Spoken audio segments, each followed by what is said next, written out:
If you've ever wondered whether points and miles is actually real, whether someone like you could actually do this, I'm here to tell you it is, and you can.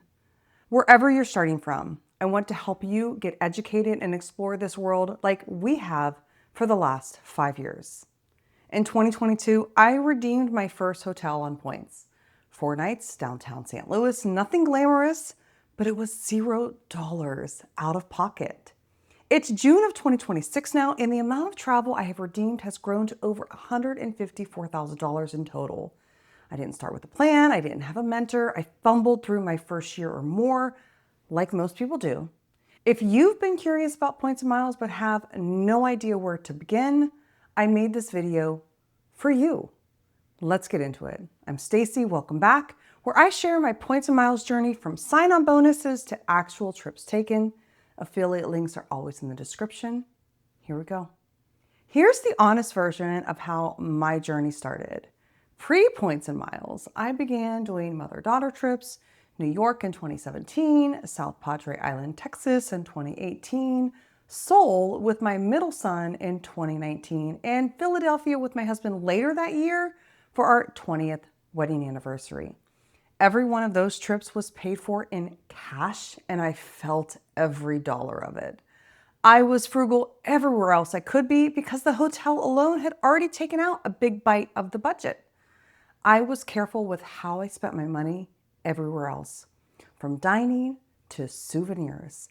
I knew travel was worth it. I also knew there had to be a better way to do it. Travel had become something I genuinely had fallen in love with. Not the luxury of it, but the moments, the history, the culture, time with my husband and my kids who don't live close anymore. I knew time with my kids was slipping away. Then the pandemic hit, the world stopped. In that downtime, I started researching how to travel for less, how to budget travel, cheap travel. You know, that might be how you found this video. I've heard people talk about points and miles. I've also listened to an announcement on a flight about opening their credit card. But I want to be honest about something here that I talk more in my blog post. I waited. I made sure I was in a solid financial place before opening my first travel credit card. If you want to know why and how to know if you're ready, that's all in the blog post linked below. It's worth reading before you open anything. So in 2021, I opened my very first travel credit card. And my first redemption the next January was a Marriott in downtown St. Louis, 4 nights, $0, and 10 days notice from my middle son moving him off to college. I'm not kidding. I booked the hotel in the Chase portal and closed the laptop and sat there for a minute. I discovered a nice hotel for 4 nights, $0, and I had points left over. How was this real? And were we going to be judged when we checked in? We weren't, and you won't be. That was the moment, though, I knew this was repeatable, and it has been building ever since. So what are points and miles? Actually, points and miles is the practice of earning rewards through credit card and loyalty programs and using those rewards to book travel for free or for a fraction of the cash price. The core mechanics are simple. You spend money on a credit card, that card earns points or miles per dollar spent. You accumulate those points and then you redeem them for flights and hotels. But here's where most beginners stop short.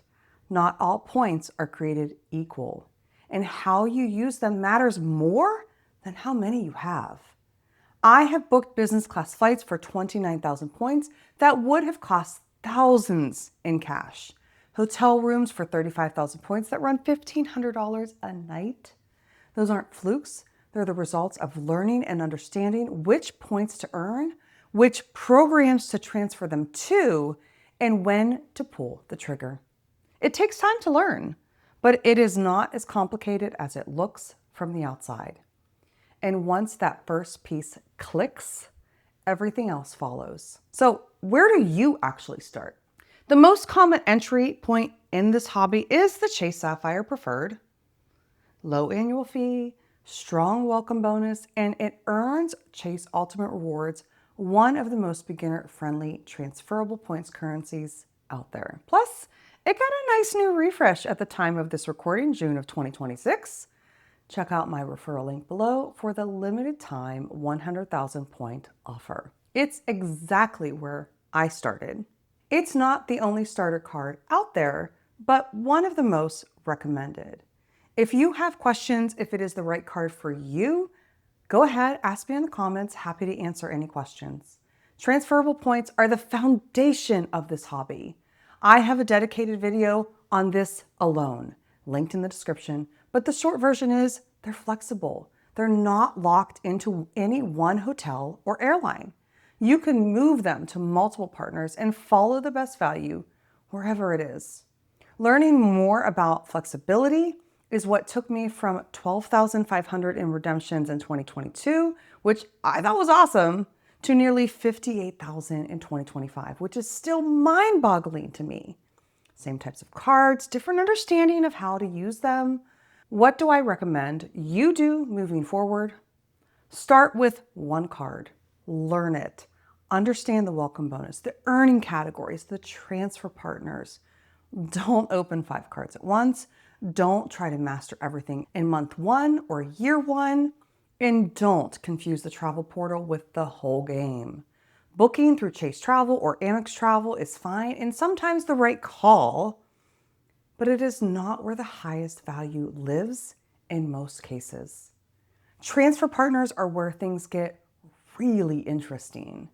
Again, full video on that in the description. What are points and miles in travel really about for me?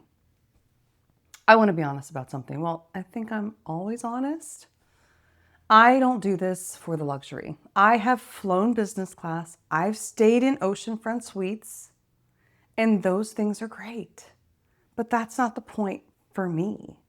I do this because travel gives me the moments I would not otherwise have. A son in LA, another son and daughter-in-law in Chicago, a daughter moving to Chicago soon. I started this hobby when all 3 of them were living at home.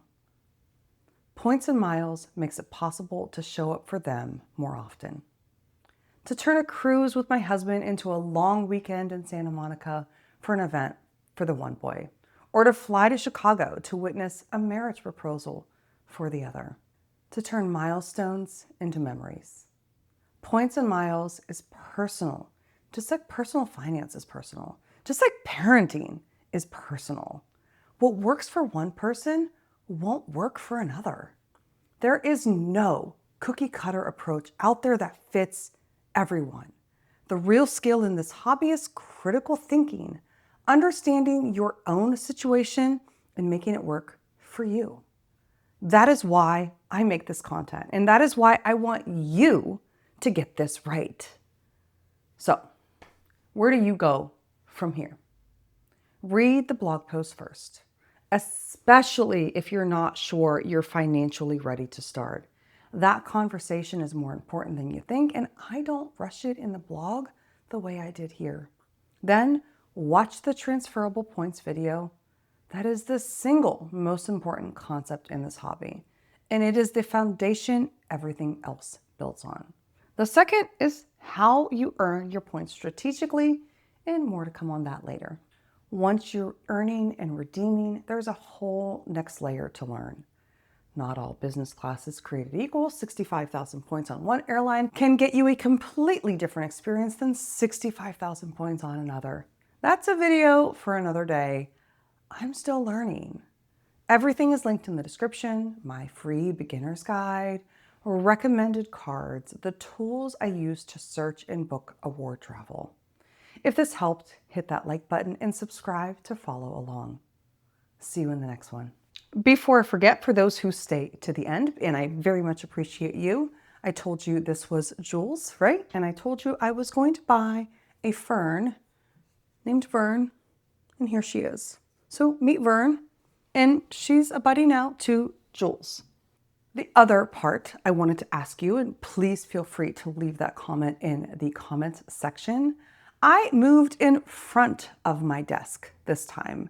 I'm trying to play with colors and lighting and all that wonderful setup, and I'm still learning. So if you like me in front of the desk versus behind the desk, just let me know. I'm going to be moving offices again soon, and I'm just trying out some different things. I'm currently sitting on a stool versus the office chair. I just want to know your opinions. What looks better, behind the desk or in front? Until next time, happy travels.